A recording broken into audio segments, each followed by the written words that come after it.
Foi, amour, espérance, c'est une pièce qui raconte l'histoire d'Elisabeth, une jeune femme qui cherche du travail, donc elle a besoin d'une carte de représentant pour pouvoir exercer son métier. Elle va donc essayer, pour pouvoir acheter cette carte, de vendre son cadavre à la science en avance pour récupérer 150 marques.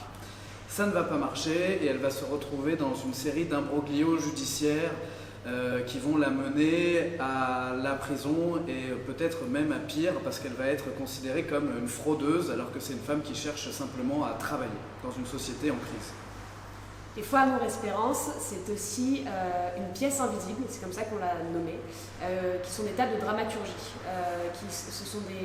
C'est un travail en fait qu'on a mené en parallèle de nos lectures des pièces d'Horvath.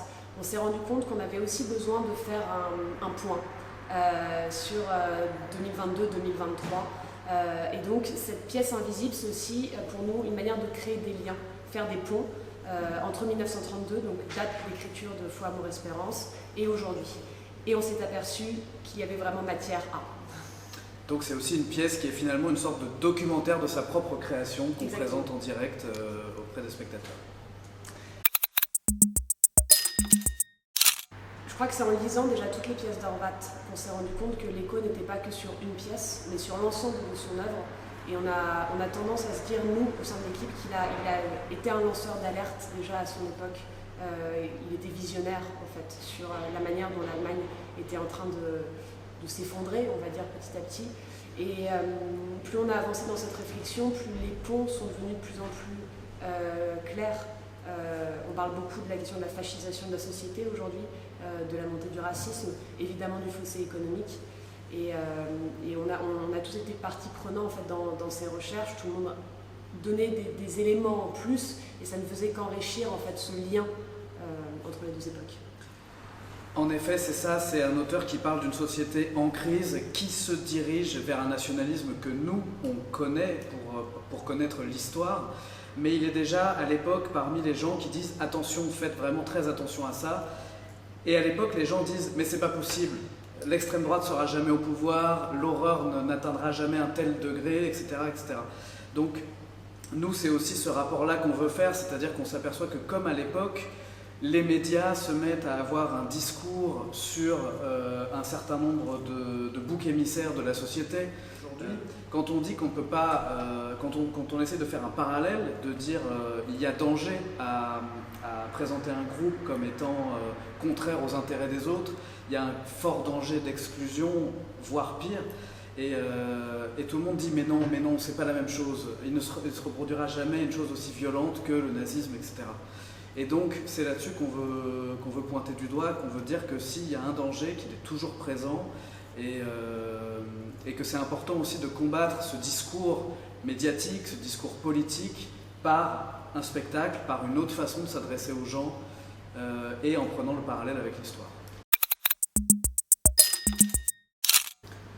On est venu chercher un peu les compétences des autres et donc ce que nous on n'avait pas forcément.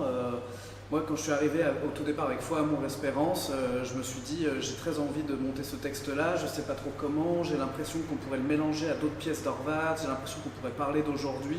Donc c'est là que le travail s'est articulé avec Marion sur l'écriture de ça et cette dramaturgie de spectacle qu'on a mis beaucoup de temps à construire.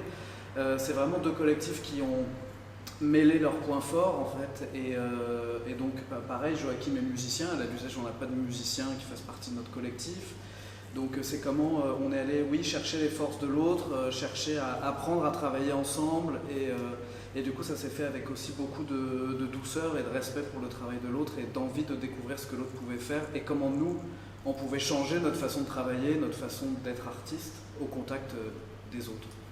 Mais c'est ça, il y avait la question de mutualiser au départ, parce qu'on se connaissait avant.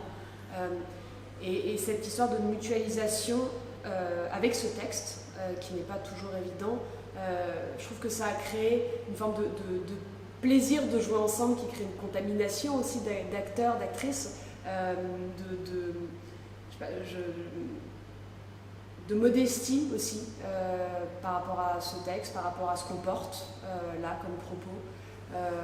Et oui, le plaisir et le respect portés les uns aux autres dans cette création. Eh bien, je répondrai à Espérance aujourd'hui.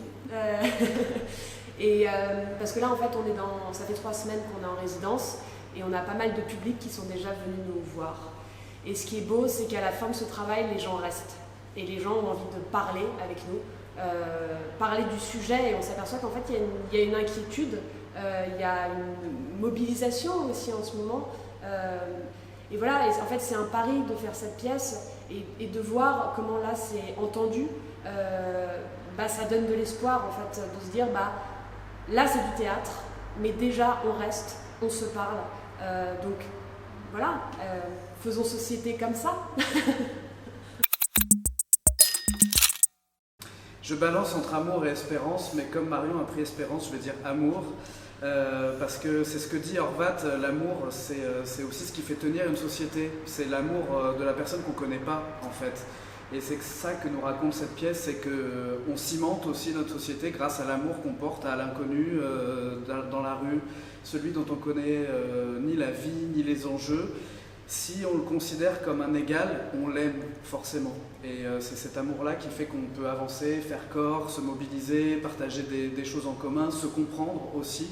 Et du coup, refuser la haine de l'autre, la haine d'un groupe social, et du coup, avancer dans une construction d'une société mixte et plurielle et libre.